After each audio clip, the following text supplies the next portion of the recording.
आजपासून महाराष्ट्रात उच्च माध्यमिक शालांत परीक्षा सुरू.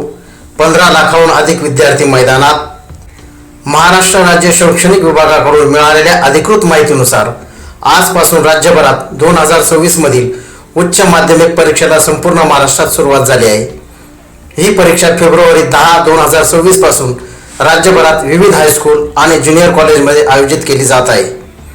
शालेय शिक्षण मंडळाच्या अधिकृत नोंदणीनुसार एकूण 15,32,487 विद्यार्थी या परीक्षेला बसले आहेत, ज्यात सायन्स, आर्ट्स, कॉमर्स आणि व्यावसायिक कौशल्य विषय समाविष्ट आहेत.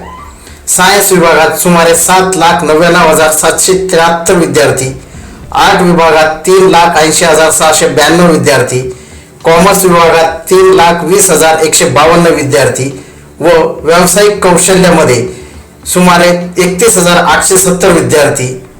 ही परीक्षा 3,387 मुख्य केंद्रांवर आणि जवळपास 10,664 सहाय्यक केंद्रांवर घेतली जात आहे, ज्याच्यावर शिक्षण मंडळाची निगराणी आहे.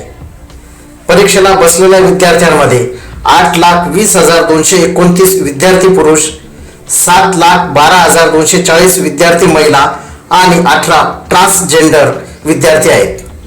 परीक्षेच्या पारदर्शकतेसाठी आणि नकल प्रतिबंधासाठी CCTV व्यवस्थापन, 271 फ्लाइंग स्क्वॉड आणि डिस्ट्रिक्ट स्तरीय आपत्कालीन टीम तैनात करण्यात आल्या आहेत. शिवाय 248 परीक्षा केंद्रांना संवेदनशील म्हणून चिन्हांकित करून अतिरिक्त सुरक्षा व्यवस्था केली आहे. शिक्षण विभागाचे अधिकृत सूत्र सांगतात की या परीक्षेचा उद्देश विद्यार्थ्यांचे शैक्षणिक प्रगतीचे वास्तव परीक्षण करणे आहे आणि विद्यार्थी यांनी शांत मनाने परीक्षेत बसावे अशी विनंती विभागाकडून करण्यात आली आहे.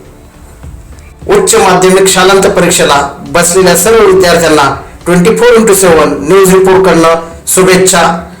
24x7 न्यूज रिपोर्टसाठी वृत्तसंकलन विभाग, सटाणा, नाशिक.